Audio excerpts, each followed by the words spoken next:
Until you make the unconscious conscious, it will direct your life and you will call it fate. Carl Jung, you have been taught to look up, to bow, to seek guidance from a figure you call God. But pause, look closer. What if the God you kneel to is not who you think? What if the voice you hear is less divine decree and more reflection of your own longings, your fears, your childhood whispers? Most people worship a mirror, a God shaped not by cosmic truth but by the fragments of your own mind. The rules you obey, the prayers you whisper, the guilt that presses on your chest, they are all shadows of a self that learned to fear first, love second. You imagine a presence that comforts, but it is often only comfort for your fear, a balm for a wound that no doctrine can heal. From birth, you absorb the patterns of those around you. Parents, teachers, society. They hand you a story of God, stitched with rules and expectations. Your belief becomes a reflection of what you were told to want, what you were taught to fear, what you were conditioned to need. When you pray, when you seek miracles, you are reaching not for a divine entity, but for reassurance that the world will conform to the patterns of your childhood. Every imagined blessing, every perceived judgment, every moment of faith, it carries the fingerprints of your personal history, not the hand of some impartial deity. You are worshipping a projection, a mirror held up to your own mind. And yet, beneath the rituals, the sermons, the hymns, there is pain. Deep, quiet, almost invisible, yet persistent, guilt you cannot name. Fear that lurks when you are alone. Shame that shadows every attempt to be good enough. Longing for approval, for love, for certainty, for a God who will never judge, never abandon, never misunderstand. These are not divine instructions, they are the echoes of wounds. Buried in the folds of your psyche, you chase comfort in scripture, in prayer, in ritual, because you have learned that obedience masks the ache, but the ache does not disappear. It waits. It waits in the silence after worship, in the quiet of your bedroom, in the questions you never dare ask, and you sense it, even if you do not name it, that your faith may be less a bridge to the divine and more a chain tying you to your own unhealed past. The truth is dangerous, and that danger is the only path to transformation. This is no story of easy reassurance. This is a journey into your own mind, into the dark corridors where your shadow hides. You will see the God you know crumble, not as blasphemy but as revelation. You will confront the beliefs that comforted you and see the fear that fueled them. You will face the mirror and find there the parts of yourself you have long refused to see. This is an excavation, a confrontation, a reckoning. There will be no gentle answers, only the raw, unfiltered truth. And yet, in this danger lies the promise of awakening. The God you have known is not gone. It has simply been unmasked, revealing the deeper self that can finally be integrated, acknowledged, and healed. You will not leave this place unchanged. You will not return to the same illusions. The journey ahead demands courage, honesty, and relentless self-exploration. But it is also the first step toward liberation, toward clarity, toward a life no longer dictated by shadows and projections. Face the mirror. Embrace the shadow. Step into your own truth. People will do anything, no matter how absurd, to avoid facing their own souls. Carl Jung. You have been searching for comfort in prayers, in rituals, in promises whispered into the void. But what if the comfort you seek is only a mask, a temporary balm that soothes the surface without touching the wound beneath? Many turn to doctrine, repeating words that offer safety, repeating gestures that mimic devotion. You light candles, you kneel, you confess, but the storm inside does not calm, it waits.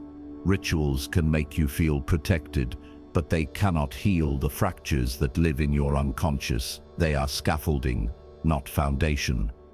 Like a house built on sand, the structure looks whole, but at the first tremor, the cracks reveal themselves. You rely on these routines because they are safe. They are familiar, but safety is not the truth. Safety is not love. Safety is a shadow that whispers, "You are fine, stay here, do not look deeper." And the deeper you do not look, the longer your spirit remains imprisoned by comfort that deceives. And what you call love, what you call divine affection, is often a reflection of human longing, not the universe's gift. You imagine a God who loves unconditionally, but examine closely. Is this love truly received, or is it projected from the voids left by parents who could not meet your needs? You have been shaped to expect validation, to seek permission, to crave approval.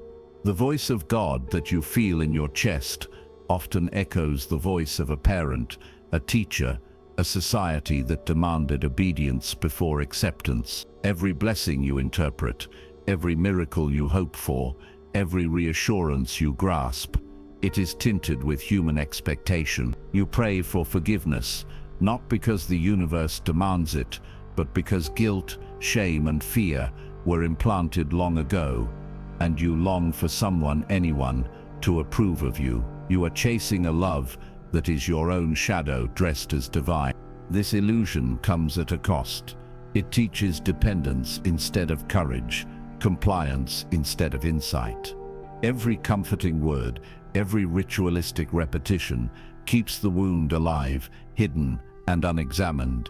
You learn to obey the projected image of God, to seek mercy that may not exist outside your own mind, and in doing so, you postpone the confrontation with yourself.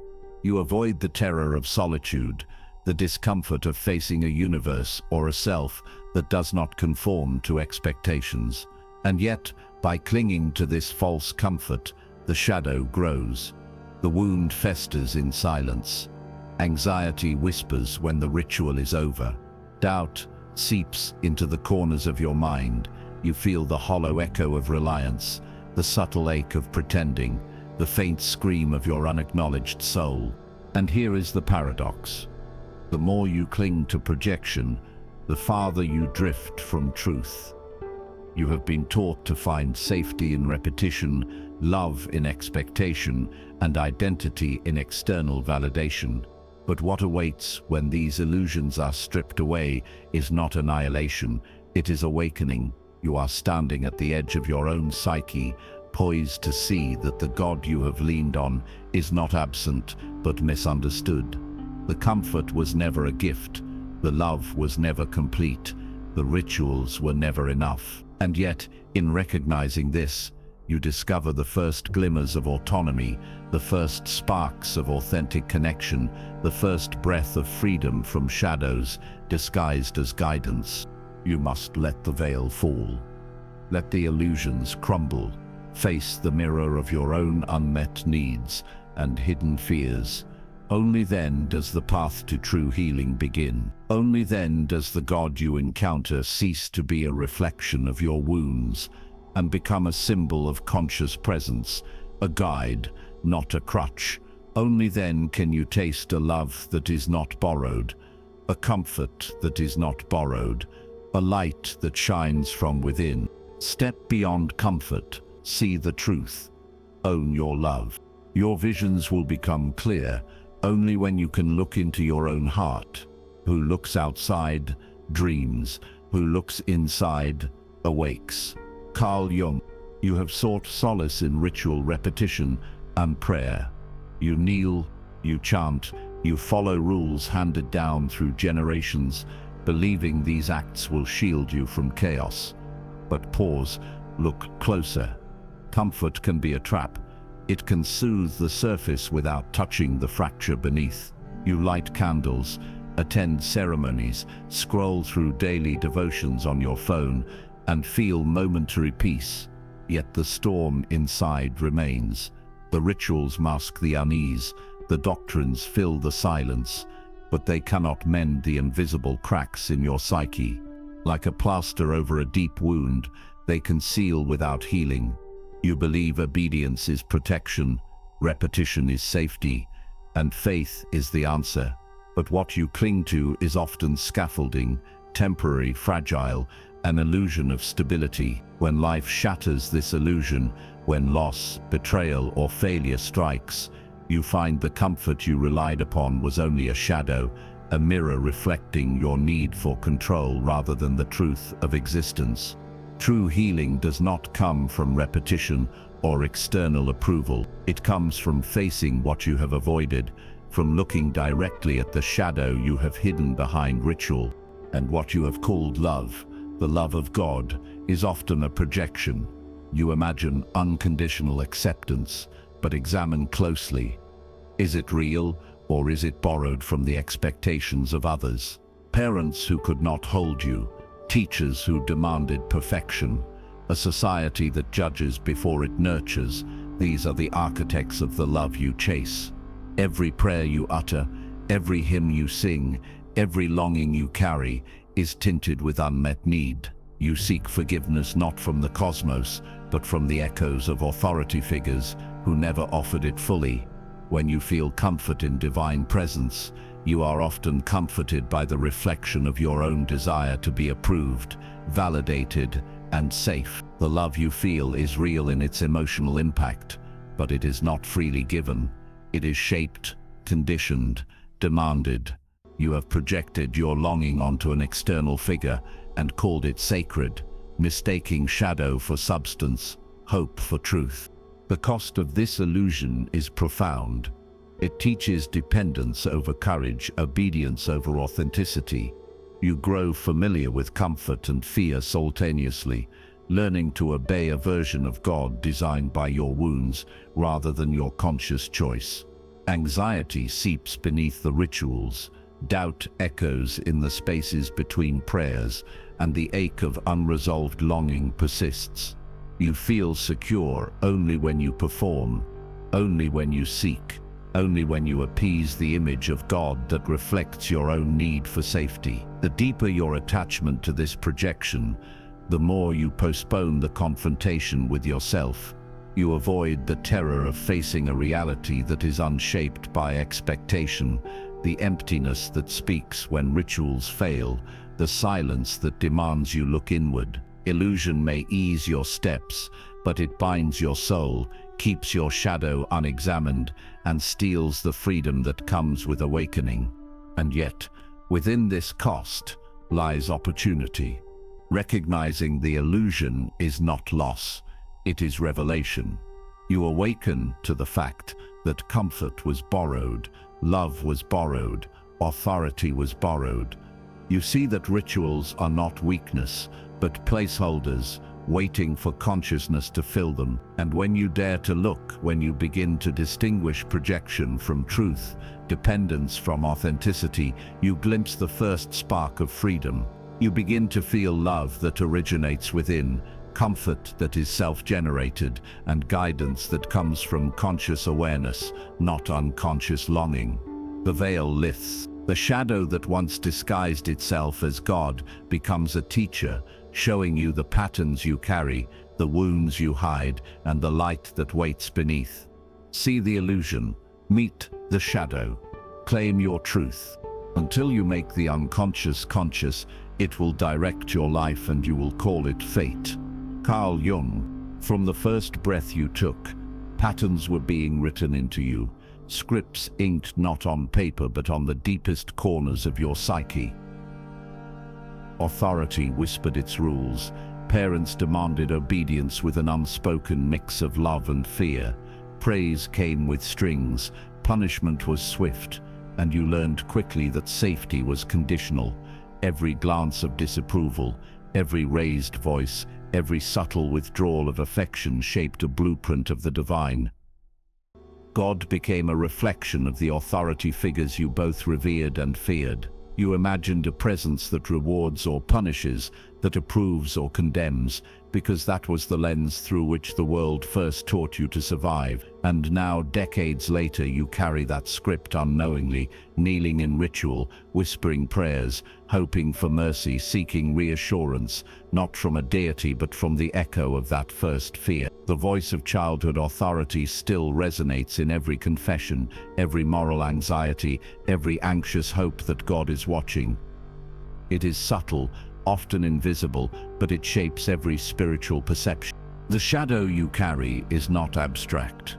It is tangible, alive, and insistent.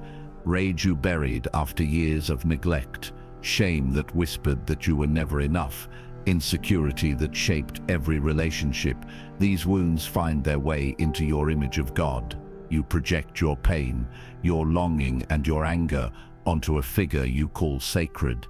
That God becomes strict when you are afraid, loving when you crave reassurance, absent when you need presence.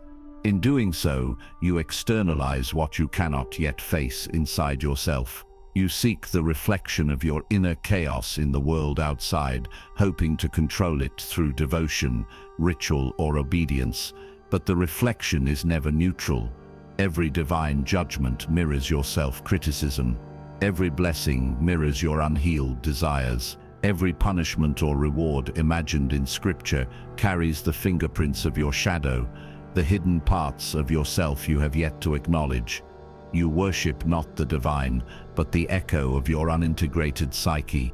And yet, your belief is also a sanctuary, a refuge from facing the storm within. When life threatens to unravel, when your sense of self feels fragile, when doubt gnaws at your mind, you cling to faith, you pray, you hope, you imagine protection, because staring directly into your own chaos is terrifying. The more unresolved the wound, the stronger the need to externalize it, to locate an omnipotent authority that can contain it, forgive it, make it right. This is the paradox. The more real the inner turmoil, the more vivid the projection, the more devout the outward practice. Faith becomes less a bridge to truth and more a shield against self-confrontation. You escape into God, into Scripture, into ritual, because the alternative, the naked confrontation with fear, rage, inadequacy, and loneliness, is unbearable. And yet, the shadow does not disappear. It waits, it watches, it demands recognition. When you begin to see it, the weight shifts. You recognize that every image of God, every pattern of devotion, every moral anxiety is a map, not of heaven, but of your own psyche. The scripts that once directed obedience now illuminate where the wounds remain unhealed. The shadow you projected onto the divine is not a judgment, it is a guide. Each suppressed emotion, each lingering fear, each craving for approval points to the parts of yourself that are calling out for attention. And in that recognition, the first steps toward integration appear. You are no longer blind to the forces that shaped belief. You can begin to disentangle fear from devotion, projection from perception, and ritual from genuine connection. You stand at the threshold where unconscious patterns meet conscious choice, where the shadow can finally be seen, not as an enemy, but as a teacher. You cannot escape the shadow. You can only meet it, integrate it, and awaken. The most terrifying thing is to accept oneself completely. Cool. You believed in comfort. You believed in certainty. You believed the prayers you whispered, the rituals you performed, and the doctrines you memorized would protect you, would give you clarity, would anchor your soul. But now the foundation cracks. The God you leaned on, the divine figure you imagined as guardian and judge, begins to shift under your gaze. The comfort you once felt dissolves like mist under sunlight. Every ritual feels hollow. Every promise feels distant. You reach for reassurance in Scripture, in sermons, in familiar routines, but the sense of safety has vanished. It is gut-level, raw, visceral. Your stomach tightens, your chest aches, Your mind spins. The illusions you clung to are crumbling, and with them a part of your identity you didn't realize was tied so tightly to projection. You feel unmoored, as if the ground beneath your soul has given way, leaving only the vertigo of self-awareness. And in that vertigo, emptiness rises. A hollow silence fills the spaces where certainty used to live. Betrayal seeps in, not from others, but from the realization that you have been leaning on shadows, seeking guidance from reflections of your own unmet needs. Isolation becomes tangible. You are alone with questions that have no immediate answers. Doubt gnaws at the edges of your consciousness, whispering that everything you believed, everything you relied upon, might be a construct. The warmth of faith is replaced by the cold clarity of self-confrontation. The practices that once comforted now echo with emptiness, and you are forced to face the stark truth. Identity tethered to projection is fragile. You feel the loneliness of a mind unshielded, a heart unguarded, a spirit stripped bare. This is the silence of awakening, the space between illusion and insight, where the soul trembles in the shadow of its own reflection. And yet, the terror is not over. You feel the fear of being alone with the truth. Not a casual fear, but a deep, instinctive dread. No ritual can protect you here. No mantra can mask the exposure of your inner world. You confront the storm of emotions, the insecurities, the rage, the guilt, the longing that have lain dormant, waiting for this moment. Facing the unfiltered self is terrifying because it is untamed.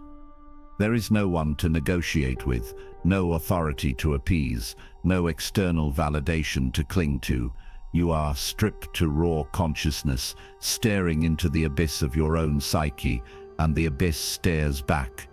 Every suppressed thought, every hidden desire, every shadowed wound calls for recognition. It is unbearable, and yet necessary. Fear is the guardian at the threshold. Without it, transformation cannot begin. You cannot hide, cannot escape, cannot turn back. And in this collapse, paradoxically, there is potential. As familiar structures fall, as old anchors dissolve, a new clarity begins to emerge. The terror, the emptiness, the isolation. They are the soil in which authentic selfhood can take root. You are unmoored, yes, but in that unmooring lies freedom. The freedom to see reality without projection. The freedom to integrate shadow and light. The freedom to discover identity beyond borrowed beliefs. The collapse is not annihilation.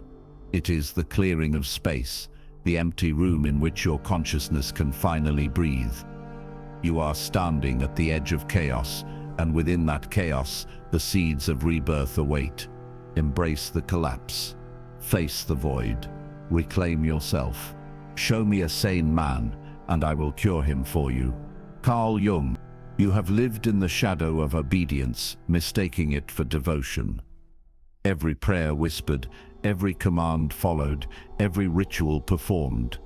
How much of it came from love and how much from fear? Fear of judgment, fear of abandonment, fear of being unseen, unheard, unloved. Obedience felt safe, guilt felt necessary, and devotion became a mask for survival. You learned early that compliance could bring acceptance, that moral perfection could bring safety, that following rules could earn favor, and so love was never freely chosen. It was conditional. It was a currency traded for approval. You did not love. You calculated. You did not worship. You negotiated. The very God you imagined as benevolent, as unconditionally loving, was interpreted through the lens of your anxiety, your need to please, your shadowed fear. What you thought was devotion was really an intricate dance with survival. The chains you wore were subtle, but they bound your heart tightly, convincing you that love demanded obedience, and that obedience was proof of worth. And the approval you sought, the divine blessing, the feeling of being right in the eyes of God, was a mirage. External validation can soothe for a moment, can quiet the anxiety for an hour, can give the illusion of alignment, but it can never fill the emptiness that lives inside. You learned to chase signs, confirmations, rituals that promised acceptance, but peace remained elusive. The quiet stillness of genuine self-trust was always missing, replaced by the persistent ache of trying to earn something that cannot be earned. You were searching for approval outside, while the source of peace lived dormant within. Every perceived reward or punishment became a feedback loop, reinforcing fear. Every blessing felt temporary, every guilt unbearable. The truth is harsh. The voice you obeyed was never purely divine. It was the echo of your own unmet needs, your inner judgments, your conditioned anxieties. But now, clarity begins to emerge. Fear is no longer disguised as love. Guilt is no longer mistaken for devotion. You can see that belief is not a compulsion, that faith does not demand a contract, that love does not require calculation. You have the power to choose consciously, deliberately, authentically. You can engage with God, spirituality, or morality as an act of self-awareness, not as a lifeline thrown into a storm of fear. Authenticity is terrifying at first, because it asks for responsibility, but it is also liberating, because it frees you from the patterns that once dictated your heart. No longer must you obey shadows. No longer must you seek approval outside yourself. No longer must you mistake survival for devotion. In this awakening, faith becomes a mirror, not a chain. Choice becomes freedom, and love, your love, can finally be unburdened, self-generated, whole. It was never fear. It is now a choice. It is now love. You cannot change anything until you accept it. Condemnation does not liberate, it oppresses. Carl Jung. The shadows you have feared, the shame, the rage, the dependency, the unspoken fears, are not enemies sent to punish you. They are teachers disguised in darkness. Every anger you buried, every desire you denied, every part of yourself you called unworthy, has been whispering lessons, waiting for acknowledgement.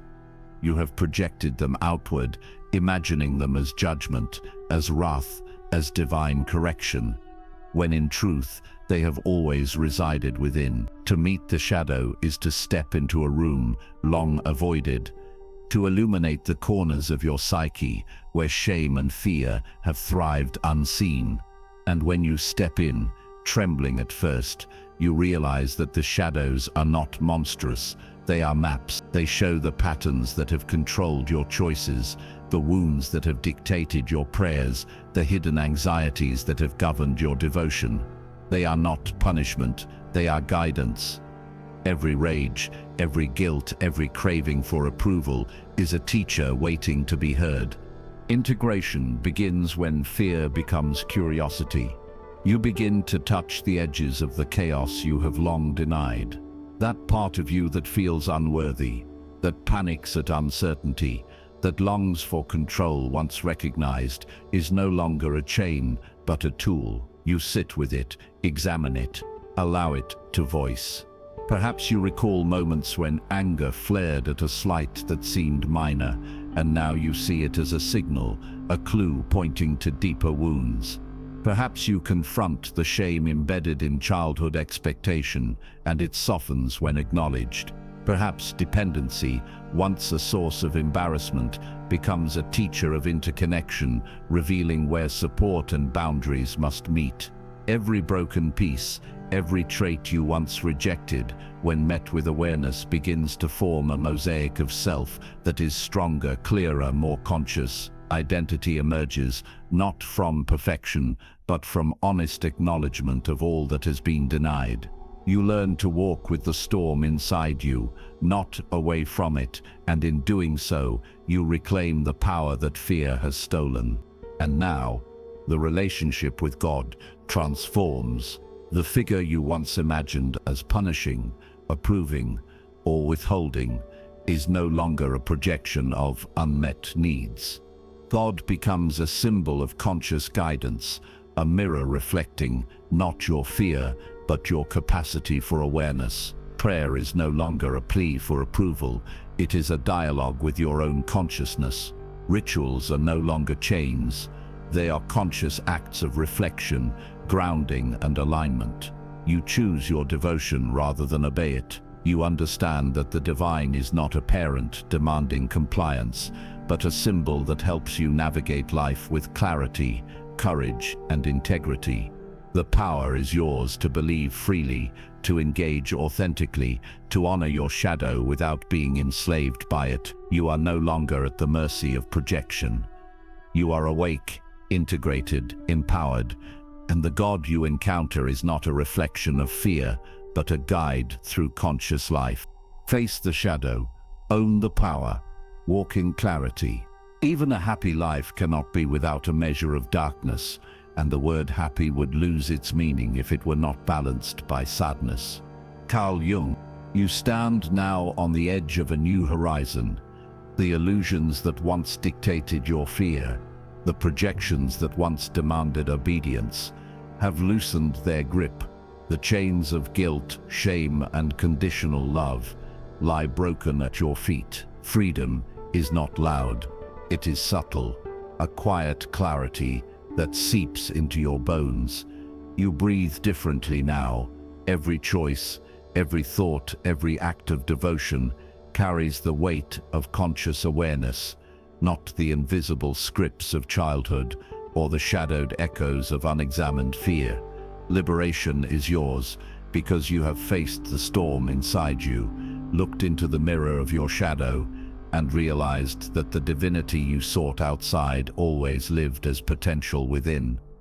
You are no longer a pawn of projection. You move through life with eyes wide open, aware of your patterns, aware of your needs, aware of your capacity for conscious love. And with freedom comes peace, not the fleeting comfort of illusion, but the profound calm of integration. You know now that authentic spirituality is not obedience to an external figure, but the alignment of your inner world. Your shadow, once feared, is now acknowledged. Your fears, once tyrannical, are now teachers. Your rage, shame, and dependency are no longer chains, but companions guiding you toward balance. Meditation, reflection, and prayer are no longer rituals to manipulate fate. They are conscious acts of dialogue with your own soul. You recognize the cycles within yourself, the triggers that once enslaved you, and the patterns that once dictated every choice. In this knowledge, there is serenity. In this acceptance, there is power. The peace you feel is not conditional, not borrowed from an imagined authority. It is the direct result of understanding yourself, embracing the totality of your being, and choosing to act from awareness. And yet, this is only the beginning. Spiritual maturity is a journey, not a destination. The shadows you have met will continue to shift and speak, revealing layers of hidden patterns and unseen wounds. Each day offers new opportunities to confront fear, to integrate lessons, to expand consciousness.